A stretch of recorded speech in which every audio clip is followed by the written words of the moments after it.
Andrew Mountbatten Windsor appears to have knowingly shared confidential information with Jeffrey Epstein when, as Prince Andrew, he was a UK trade envoy. Emails seen by the BBC from the recently released Epstein files. Behind the emails released just weeks ago, a very different story was unfolding. What looked like routine correspondence from a decade ago has now triggered a police investigation, formal complaints, and one of the most damaging allegations yet against Andrew Mountbatten Windsor. This wasn't just carelessness. According to the documents, it was a systematic pattern of sharing confidential government information with a convicted Essex offender. And the palace had no idea how deep this went until the files were made public. The US Department of Justice released millions of Epstein files in early February. Buried in the digital avalanche were emails dating back to 2010, when Andrew still held the title of UK Special Representative for Trade and Investment. The messages show him forwarding official trip reports, Hong Kong, Vietnam, Singapore, directly to Jeffrey Epstein. One email was sent just 5 minutes after Andrew received it from his special advisor, Amir Patel. 5 minutes. He didn't hesitate. He didn't redact anything. He just clicked forward. Staff members who've reviewed the correspondence say the casualness is what's most disturbing.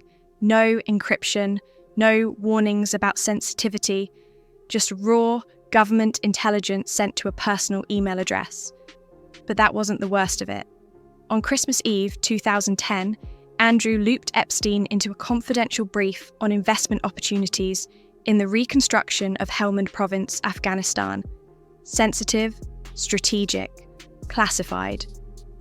This wasn't tourism data or public trade statistics. This was military reconstruction intelligence, the kind of information that could impact British troops on the ground and future diplomatic relationships. And he sent it to a man who, 2 years earlier, had been convicted of soliciting a minor for prostitution. Staff who worked in his office during that period have described a culture where protocols were treated as optional.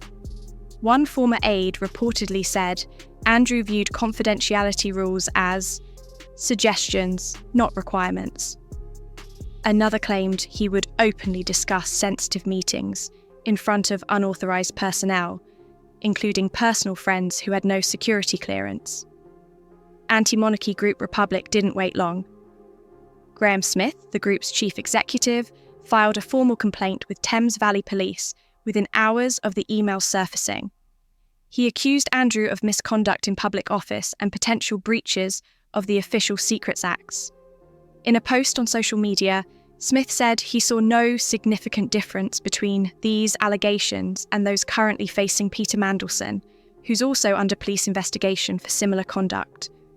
Thames Valley Police confirmed receipt of the report and said they're now assessing the information in line with established procedures. That's police speak for, this is serious. Legal experts say if the assessment moves to a full investigation, Andrew could be looking at charges that carry prison time, not just public embarrassment. Here's what makes the allegations so damaging. Andrew wasn't some low-level bureaucrat. He was the face of UK trade diplomacy for a decade, representing British interests in over 70 countries. Government guidance explicitly states that trade envoys have a duty of confidentiality regarding sensitive, commercial or political information. That duty doesn't expire when you leave the role. The Official Secrets Acts of 1911 and 1989 apply permanently. Andrew would have been briefed on this repeatedly. He would have signed documents acknowledging it. He would have attended mandatory training sessions. And, according to the emails, he violated it anyway. Reports suggest his staff grew increasingly frustrated with his disregard for security protocols. Some considered resigning. Others allegedly raised concerns with senior palace officials, only to be told Andrew was untouchable because of his royal status. The timing makes it infinitely worse. These weren't messages sent before Epstein's conviction. They were sent after the world knew who Epstein was. after the court case, after the guilty plea, after Epstein served time in jail. Andrew maintained the relationship, shared the secrets, and ignored every warning sign. Insiders claim the palace was growing increasingly uneasy about the friendship by 2010. Some reports suggest palace aides raised concerns directly with Andrew multiple times. One source told journalists that Andrew's response was dismissive. Jeffries paid his debt to society. But Epstein hadn't paid anything. He'd served 13 months in a private wing of a county jail with work release privileges, and Andrew was still treating him like a trusted business advisor. The fallout intensified when investigators discovered Andrew wasn't just forwarding emails. He was reportedly asking Epstein for advice on trade deals, on investments, on which markets to prioritise. A convicted criminal was allegedly influencing British foreign trade policy through backdoor consultations with a member of the royal family. If true, it represents one of the most serious security breaches in modern royal history. Last week, Andrew moved out of Royal Lodge. Not in the dignified, orderly fashion initially planned. He left on Monday night under the cover of darkness, driven to the Sandringham estate in Norfolk to avoid being photographed. Witnesses say removal vans arrived after 11 p.m. Security was tight. Staff were told to stay silent. He's currently living at Wood Farm, a modest 5-bedroom property on King Charles's private estate. The official line is that it's temporary, while his permanent home undergoes renovations. But palace sources paint a different picture. They say William and Charles orchestrated the move together during a private meeting at Balmoral weeks earlier. Andrew wasn't consulted. He was informed. The message was clear. You're being removed from Windsor, isolated from the public-facing royal properties, and placed somewhere the king controls directly. Sources close to the family say Andrew resisted initially, but Charles made it clear this wasn't negotiable. One insider claimed Charles told him bluntly, "You're becoming a liability we can no longer afford." Prince William and Kate made their first public statement on the Epstein scandal yesterday. The timing wasn't accidental. William is currently on a 3-day trip to Saudi Arabia, putting physical distance between himself and the chaos at home. A Kensington Palace spokesperson confirmed the couple has been deeply concerned by the continuing revelations and that their thoughts remain focused on the victims. It was carefully worded. No mention of Andrew by name. No defence. Just empathy for Epstein's victims and a subtle distancing from the disgraced former prince. Sources say William has been privately furious about the scandal for years. He reportedly told aides the Epstein Association was unforgivable and that Andrew's continued denials only made things worse. William allegedly pushed for Andrew's removal from public life long before the king acted. The palace is under siege. King Charles was heckled twice in the past week.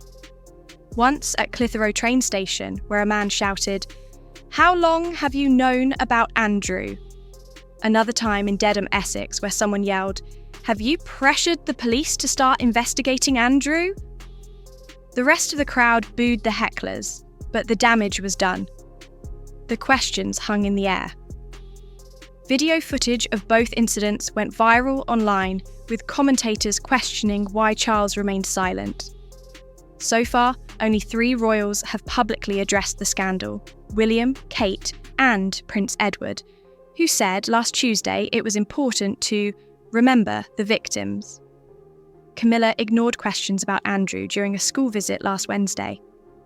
Buckingham Palace issued a statement saying the king is ready to support police if contacted, but there was no denial.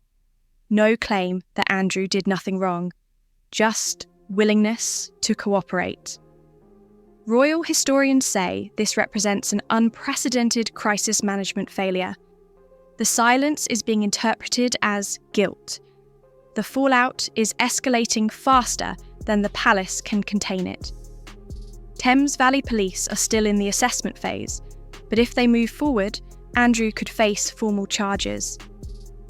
Misconduct in public office, breach of the Official Secrets Act. These aren't minor offences. They carry serious consequences, including potential imprisonment. Andrew already paid millions to Virginia Giuffre in 2022, despite insisting he never met her. He's been stripped of his titles, removed from public life, and exiled from Windsor. Now he's facing the possibility of a criminal investigation. For the monarchy, this is a slow-motion catastrophe. Every new revelation drags them deeper into a scandal that refuses to fade. Royal approval ratings are plummeting, younger generations are questioning the institution's relevance, and Andrew's name keeps appearing in headlines that damage the entire family. Andrew's isolation is now complete. No titles, no home, no family defence, and possibly no freedom if the police investigation moves forward. The emails revealed what palace insiders had suspected for years: reckless judgment, total disregard for protocol, and a friendship that continued long past the point of deniability. The monarchy is scrambling to contain the damage, but the story keeps growing. Millions of Epstein documents were released, and investigators are still combing through them. What else is buried in those files? What other secrets did Andrew share? How many other officials received confidential information through Epstein's network? And how long can the palace keep pretending this is just an unfortunate chapter in royal history when it's starting to look like a full-blown crisis that could reshape the monarchy forever?